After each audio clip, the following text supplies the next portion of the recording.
नमस्कार। आइए सुनते हैं मुंशी प्रेमचंद समकालीन लेखक पंडित सुदर्शन की कहानी साइकिल की सवारी। भगवान ही जानता है कि जब मैं किसी को साइकिल की सवारी करते या हारमोनियम बजाते देखता हूँ तब मुझे अपने ऊपर कैसी दया आती है। सोचता हूँ भगवान ने ये दो विद्याएं भी क्या खूब बनाई हैं। एक से समय बचता है, दूसरे से समय कटता है। मगर तमाशा देखिए, हमारे प्रारब्ध में कलयुग की ये दो विद्याएं नहीं लिखी गई हैं। ना साइकिल चला सके और ना ही बजा सकते हैं। पता नहीं कब यह धारणा हमारे मन में बैठ गई कि हम सब कुछ कर सकते हैं मगर ये दो काम नहीं कर सकते। शायद 1932 की बात है। बैठे बैठे ख्याल आया कि चलो साइकिल चलाना सीख लें। और इसकी शुरुआत यूँ हुई कि हमारे लड़के ने चुपचापाते में यह विद्या सीख ली और हमारे सामने से सवार होकर निकलने लगा। अब आपसे क्या कहें कि लज्जा और घृणा के कैसे कैसे ख्याल हमारे मन में उठे। सोचा, क्या हम ही जमाने भर के फिसड्डी रह गए हैं। सारी दुनिया चलाती है, जरा जरा से लड़के चलाते हैं, मूर्ख और गंवार चलाते हैं। हम तो परमात्मा की कृपा से फिर भी पढ़े लिखे हैं, क्या हम ही नहीं चला सकते। आखिर इसमें मुश्किल क्या है। कूद कर चढ़ गए और तबातोड़ पाँव मारने लगे। और जब देखा कि कोई राह में खड़ा है, टनाटन घंटी करके बजा दी। ना हटा तो क्रोधपूर्वक आँख से उसकी तरफ देखते हुए निकल गए। बस यही तो सारा गुर है। इस लोहे की सवारी का कुछ ही दिनों में सीख लेंगे। बस महाराज, हमने निश्चय कर लिया कि चाहे जो हो जाए परवाह नहीं। दूसरे दिन हमने अपने फटे पुराने कपड़े की तलाश की और उन्हें ले जाकर श्रीमती जी के सामने पटक दिया। कहा कि इसकी ज़रा मरम्मत कर दो। श्रीमती जी ने हमारी तरफ अचरज भरी दृष्टि से देखा और कहा, इन कपड़ों में अब जान ही कहाँ है, मरम्मत करूं। इन्हें तो फेंक दिया था, आप कहाँ से उठा लाए, वहीं जाकर डाल आइए। हमने मुस्कुराकर श्रीमती जी की तरफ देखा और कहा, तुम हर समय बहस न किया करो। आखिर मैं इन्हें ढूंढ ढांढ कर लाया हूँ तो ऐसे ही तो नहीं उठा लाया। कृपा करके इसकी मरम्मत कर डालो। मगर श्रीमती जी बोले, पहले बताओ इनका क्या बनेगा। हम चाहते हैं कि घर में किसी को कानो कान खबर न हो और हम साइकिल सवार बन जाएं। और इसके बाद जब पंडित हो जाएं तब एक दिन जहांगीर के मकबरे को जाने का निश्चय करके घर वालों को तांगे में बिठा दें और कहें, तुम चलो हम दूसरे तांगे में आते हैं। जब वे चले जाएं तब हम साइकिल सवार होकर उनको रास्ते में मिले। हमें साइकिल पर सवार देखकर उन लोगों की क्या हालत होगी, हैरान हो जाएंगे। आंखें मल मल कर देखेंगे कि कहीं कोई और तो नहीं, परंतु हम गर्दन टेढ़ी करके दूसरी तरफ देखने लग जाएंगे जैसे हमें कुछ मालूम ही नहीं, जैसे यह सवारी हमारे लिए साधारण बात है। झक मारकर बताना पड़ा कि रोज़ रोज़ तांगे के खर्च मारे डालता है। साइकिल चलाना सीखेंगे।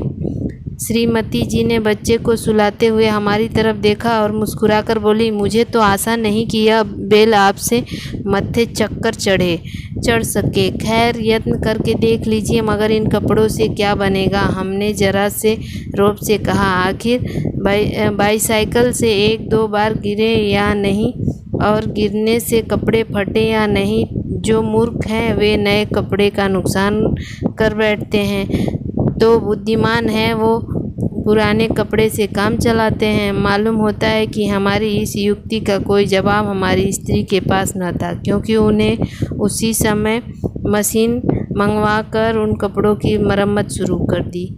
हमने इधर बाज़ार जाकर जंबक के 2 डिबिये खरीद लाए कि चोट लगते ही उसी समय इसका इलाज किया जा सके। इसके बाद जाकर एक खुला मैदान की तलाश किए ताकि दूसरे दिन से साइकिल सवारी का अभ्यास किया जा सके। अब यह सवाल हमारे सामने था कि अपना उस्ताद किसे बनाएं। इसी उधेड़ बुन में बैठे थे कि तिवारी लक्ष्मी नारायण जी आ गए और बोले, क्यों भाई, हो जाए एक एक बाजी शतरंज किए। हाँ, हमने सिर हिलाकर जवाब दिया, नहीं साहब, आज तो जी नहीं चाहता। क्यों? यदि जी न चाहे तो क्या करें। यह कहते कहते हमारा गला भर आया। तिवारी जी का दिल पसीज गया। हमारे पास बैठकर बोले, अरे भाई मामला क्या है?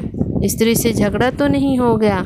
हमने कहा, तिवारी भैया कहें, सोचा था लाओ साइकिल की सवारी सीख लें, मगर अभी तक कोई ऐसा आदमी नहीं दिखा जो हमारी सहायता करे। बताओ, है कोई ऐसा तुम्हारे ख्याल में? तिवारी जी ने हमारी तरफ बेबसी की आंखों से देखते हुए मानो हमको कोई खजाना मिल रहा हो, वे खाली हाथ रह जाते हैं। बोले, मेरी मानो तो यह रोग ना पालो। इसी आयु में साइकिल पर चढ़ोगे और कहीं गिर, कोई सवारियों में कोई सवारी है कि डंडे पर उड़कू बैठू है और पाँव चला रहा है।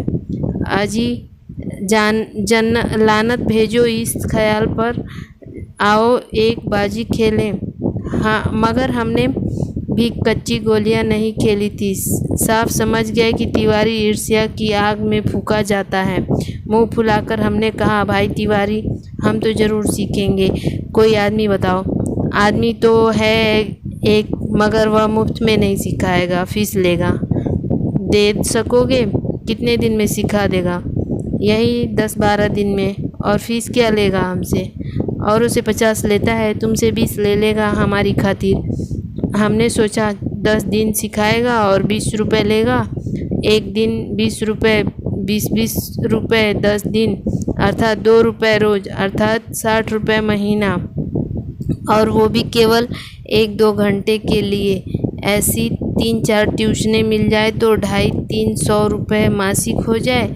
हमें तिवारी जी से तो इतना ही कहे कि जाकर मामला तय कर आओ। मगर जिम खुश हो रहे थे कि साइकिल चलाना सीख गए तो एक ट्रेनिंग स्कूल खोल देंगे और 300-400 रुपये मासिक कमाने लगेंगे। इधर तिवारी जी मामला तय कराए, इधर हमने यह शुभ समाचार जाकर श्रीमती जी को सुना दिया कि कुछ दिनों में हम लोग ऐसे स्कूल खोलने वाले हैं जिसमें 300-400 रुपये की मासिक आमदनी होगी। श्रीमती जी बोली, तुम्हारी इतनी आय हो गई है मगर ओछेपन न गया। पहले आप तो सीख लो, फिर स्कूल खोलना। मैं तो समझती हूँ कि तुम ही ना सीख सकोगे, दूसरों को सिखाओ तो दूर की बात है। हमने बिगड़ कर कहा, यह बड़ी बुरी बात है कि हर काम में टोक देती हो। हमसे बड़े बड़े सीख रहे हैं तो क्या हम ना सीख सकेंगे? पहले तो शायद सीखते ना सीखते, पर अब तुमने टोका है तो ज़रूर सीखेंगे। तुम भी क्या कहोगी? श्रीमती जी बोली, मैं तो चाहती हूँ कि तुम हवाई जहाज़ चलाओ। यह बाइसिकल क्या चीज़ है? मगर तुम्हारे स्वभाव से डर लगता है। एक बार गिरो तो देख लेना, वहीं साइकिल फेंक फाक कर चले आओगे। इतने में तिवारी जी ने बाहर से आवाज़ दी। हमने बाहर जाकर देखा तो उस्ताद साहब सामने खड़े हैं। हमने सभी विद्यार्थी के समान श्रद्धा से हाथ जोड़कर प्रणाम किया और चुप खड़े हो गए। तिवारी जी बोले, यह तो 20 रुपये पर मान ही नहीं रहे थे। बड़ी मुश्किल से मनाया है, पेशगी लेंगे। कहते हैं पीछे कोई नहीं देता। अरे भाई, हम देंगे। दुनिया लाख बुरी है मगर फिर भी भले आदमियों से खाली नहीं है। बस चलाना सिखा दे, फिर देखें हम इनकी क्या क्या सेवा करते हैं। मगर उस्ताद साहब नहीं माने। बोले, फीस पहले लेंगे और यदि आपने नहीं सिखाया तो फीस लौटा देंगे, और यदि नहीं लौटाए तो। इस पर तिवारी जी ने कहा, अरे साहब, क्या यह तिवारी मर गया? शहर में रहना हराम कर दूं, बाज़ार में निकलना बंद कर दूं, फीस लेकर भाग जाना कोई हंसी खेल नहीं है। जब हमें विश्वास हो गया कि इसमें कोई धोखा नहीं है, तब हमने फ़ीस के रुपए लाकर उस्ताद को भेंट कर दिए और कहा, उस्ताद कल सवेरे ही आ जाना, हम तैयार रहेंगे। इस समय के लिए कपड़े भी बनवा लिए हैं, मगर गिर पड़े तो चोट पर लगाने के लिए जंबक भी खरीद लाया है। और हाँ, हमारे पड़ोस में जो मिस्त्री रहता है उससे साइकिल भी मंगवा ली है। आप सवेरे ही चले आइए तो हरि नाम लेकर शुरू कर दें। तिवारी जी और उस्ताद जी ने हमें हर तरह से तसल्ली दी और चले गए। हमने इतने में हमें याद आया कि एक बात कहना भूल गए। नंगे पांव भागे और उन्हें बाजार में जाकर पकड़ा। वे हैरान थे। हमने हाँफते हाँफते कहा, उस्ताद, हम शहर के पास नहीं सीखेंगे, लॉरेंस बाग में जो मैदान है वहाँ सीखेंगे। वहाँ एक तो भूमि नरम है और चोट कम लगती है, दूसरे वहाँ कोई देखता नहीं है। अब रात को आराम की नींद कहाँ। बार बार चौंकते थे और देखते थे कि कहीं सूरज तो नहीं निकल आया। सोते थे और तो साइकिल में सपने आते थे। एक बार देखा कि हम साइकिल से गिरकर जख्मी हो गए हैं। साइकिल आप से हवा में चली जा रही है और लोग हमारी तरफ आंखें फाड़े देख रहे हैं। अब आंखें खुली तो दिन निकल आया था। जल्दी से जाकर वे पुराने कपड़े पहन लिए, जंबक की डिबिया साथ में ले लिया और नौकर को भेजकर मिस्त्री से साइकिल मंगवा ली। इस समय उस्ताद साहब भी आ गए और हम भगवान का नाम लेकर लॉरेंस बाग की ओर चले। लेकिन अभी घर से निकले ही थे कि एक बिल्ली रास्ता काट गई और लड़के ने छींक दिया। क्या कहें कि हमें कितना क्रोध आया और नामुराद बिल्ली और उस शैतान लड़के पर, मगर क्या करते, दांत पीस कर रह गए। एक बार फिर भगवान का नाम लिया और आगे बढ़े। पर बाजार में पहुंचकर देखते हैं कि हर आदमी हमारी तरफ देख रहा है और हंस रहा है। अब हम हैरान थे कि क्या बात है। सहसा हमने देखा कि हमने जल्दी जल्दी घबराहट में पजामा और अचकन दोनों उल्टे पहन लिए हैं और लोग इसी पर हंस रहे थे। सर मुड़ाते ही ओले पड़े। हमने उस्ताद से माफ़ी मांगी और घर लौट आए। अर्थात हमारा पहला दिन मुफ्त में गुजर गया। दूसरे दिन फिर निकले। रास्ते में उस्ताद साहब बोले, मैं एक गिलास लस्सी पी लूँ, आप ज़रा साइकिल को थामिए। उस्ताद साहब लस्सी पीने लगे तो हमने साइकिल के पुर्जों का ऊपर नीचे निरीक्षण परीक्षण शुरू कर दी। फिर कुछ जी में आया तो उसका हैंडल पकड़कर चलने लगे, मगर 2 ही कदम होंगे कि ऐसा मालूम हुआ जैसे कोई हमारे सीने पर चढ़ी आती हो। इस समय हमारे सामने गंभीर प्रश्न था कि क्या करना चाहिए, युद्ध क्षेत्र में डटे रहें या हट जाएं। सोच विचार के बाद यह निश्चय हुआ कि यह लोहे का घोड़ा है, इसके सामने हम क्या चीज़ हैं। बड़े बड़े वीर योद्धा भी ठहर नहीं सकते। इसलिए हमने साइकिल छोड़ दी और भगोड़े सिपाही बनकर मुड़ गए। पर दूसरे ही क्षण साइकिल पूरे जोर से हमारे पांव पर गिर गई और हमारी राम दुहाई बाजार के एक सिरे से दूसरे सिरे तक गूंजने लगी। उस्ताद लस्सी छोड़कर दौड़े आए और अन्य दयावान लोग भी जमा हो गए। सबने मिलकर हमारा पांव साइकिल से निकाला। भगवान के एक भक्त ने जंबक का डिब्बा भी उठाकर हमारे हाथ में दे दिया। दूसरे ने हमारी बगलों में हाथ डालकर हमें उठाया और सहानुभूति से पूछा, चोट तो नहीं आई? ज़रा 2-4 कदम चलिए, नहीं तो लहू जम जाएगा। इस तरह दूसरे दिन भी हम और हमारी साइकिल दोनों घर से थोड़ी दूर पर जख्मी हो गए। हम लंगड़ाते हुए घर लौट आए और हमारी साइकिल ठीक होने के लिए मिस्त्री के दुकान पर भेज दी गई। हाँ, मगर हमारे वीर हृदय का साहस और धीरज तो देखिए। अब भी मैदान में डटे रहे।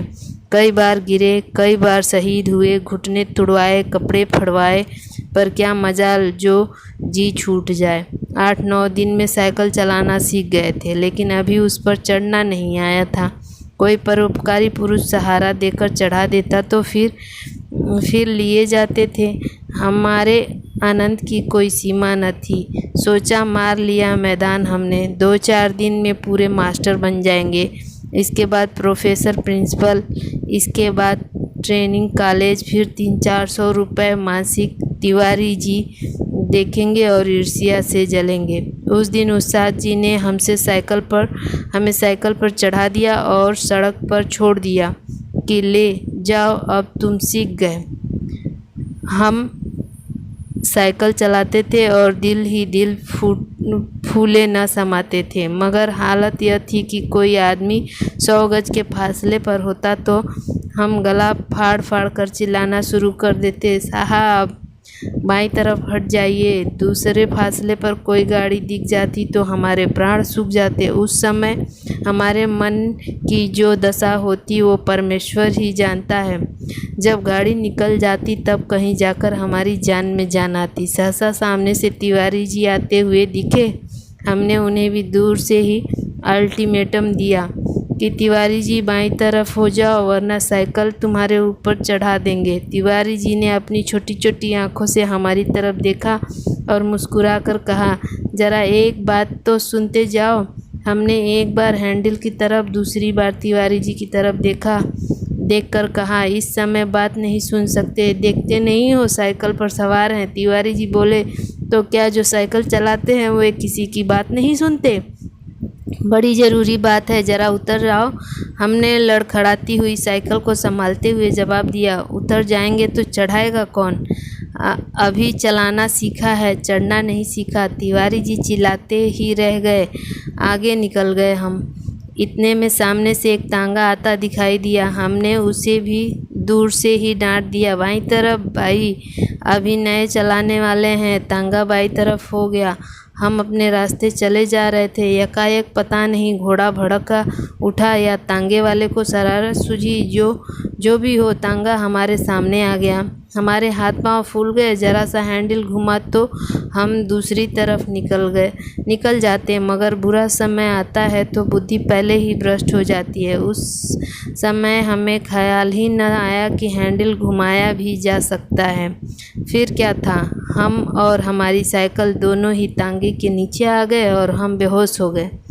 जब हम होश में आए तो हम अपने घर में थे और हमारी देह पर कितनी पट्टियाँ बंधी थी। हमें होश में देखकर श्रीमती जी ने कहा, क्यों, अब क्या हालात हैं?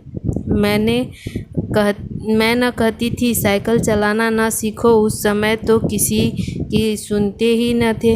हमने सोचा लाओ सारा इल्ज़ाम तिवारी जी पर लगा दें और आप साफ बच जाएं। बोले, यह सब तिवारी जी की शरारत है। श्रीमती जी ने मुस्कुराकर जवाब दिया, यह तो तुम उसको चकमा दो जो जानता ना हो। उस तांगे पर मैं ही तो बच्चों को लेकर घूमने निकली थी कि चलो सैर भी कराएंगे और तुम्हें साइकिल चलाते भी दिखाएंगे। हमने निरुत्तर होकर आंखें बंद कर ली। उस दिन के बाद फिर कभी हमने साइकिल को हाथ न लगाया। धन्यवाद। और भी रोचक कहानियाँ सुनने के लिए हमारे साथ बने रहिए। चैनल को सब्सक्राइब और वीडियो को लाइक शेयर कीजिए।